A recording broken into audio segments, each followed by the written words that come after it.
See on pühendunud meeskond, kes seisab The Military Show taga. See, mida te sellel kanalil iga päev näete, on kasvava produtsentide, stsenaristide, monteerijate, disainerite ja uurijate meeskonnatöö tulemus. Inimesed, kes on seda projekti koos üles ehitanud juba algusest peale. Iga osa algab vestlusega. Iga päev pakutakse välja teemasid, arutletakse nende üle ja valitakse hoolikalt välja.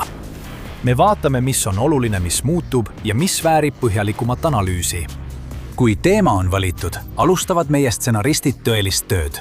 Uurivad erinevaid allikaid, kontrollivad infot ja koostavad põhjalikku stsenaariumi, mille eesmärk on teavitada ja selgitada. Aga kirjutamine on alles esimene samm. Iga stsenaarium läbib hoolika faktikontrolli ja toimetamise.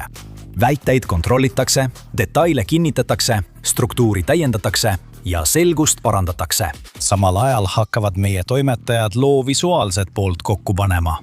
Iga kaadrit valitakse sihipäraselt. Allikaid vaadatakse üle, konteksti kontrollitakse, graafikuid luuakse, et keerulised ideed oleksid selged ja arusaadavad. Midagi ei ole juhuslik, midagi ei tehta kiirustades. Kui stsenaarium on valmis, saadetakse see mulle, inimesele, kelle häält olete sellel kanalil aastaid kuulnud.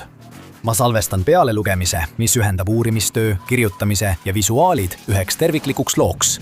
Meie majasisene pisipiltide kujundaja loob iga video jaoks mitu kontsepti, mis on hoolikalt kujundatud, et peegeldada teema sisu. See, mida siin näed, ei ole juhuslik. See on meeskonnatöö, distsipliini ja ühise pühendumuse tulemus, et kõik saaks tehtud õigesti. Nii valmib The Military Show iga päev.